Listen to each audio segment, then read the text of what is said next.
राधा की कहानी एक संघर्ष और संतोष की है। एक ऐसी महिला जो अपनी छोटी सी झुग्गी में अकेली अपनी बेटी गुड़िया को पाल रही थी। हर सुबह जब सूर्य की किरणें आसमान में फैलती, राधा पहले से ही काम पर निकल पड़ती। उसके हाथों में झाड़ू और पोछा होते और उसके दिल में एक सपना था, अपनी बेटी को शिक्षा दिलाना। पर राधा की सुबह की शुरुआत उसकी मालकिन सुमित्रा देवी के गुस्से से होती थी। सुमित्रा देवी जो अमीर थी मगर दिल से गरीब, राधा पर हर दिन चिल्लाती। उनकी बातें राधा के मन को चोट पहुंचाती, लेकिन वह चुप रहकर काम करती।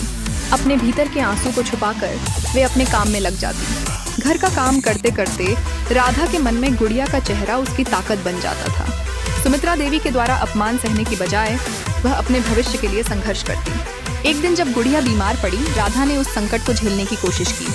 सुमित्रा देवी से मदद मांगने पर उन्हें अपमानित किया गया। राधा ने हार नहीं मानी। उसने दूसरे घरों में जाकर ज्यादा काम किया और पैसे इकट्ठा किए। उसके प्रयासों ने उसे सिखाया कि कठिनाइयां अस्थायी होती हैं। एक दिन सुमित्रा देवी कीमती गहनों की चोरी के बाद राधा पर आरोप लगाती हैं, लेकिन सच्चाई सामने आती है।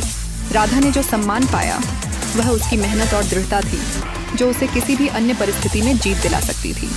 सुमित्रा देवी की जिंदगी अपनी कठोरता और ठंडी हार्टेडनेस के चलते अकेलीपन में गुजरी, जबकि राधा ने अपनी मेहनत से मुश्किलों का सामना किया और एक नया रास्ता खोज लिया।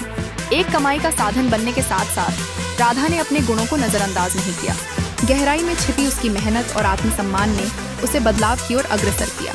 कुछ सालों बाद जब राधा ने अपने टिफिन सेंटर की शुरुआत की और गुड़िया को कॉलेज भेजा, तब उसे महसूस हुआ कि जीवन की असली सफलता सिर्फ धन में नहीं बल्कि सम्मान और संघर्ष में होती है। जब वह सुमित्रा देवी से बाजार में मिली, तब उसने एक चित्त शांत और शालीन मुस्कान दी। यह एक संदेश था कि सच्ची अमीरी इज्जत और मेहनत से उत्पन्न होती है।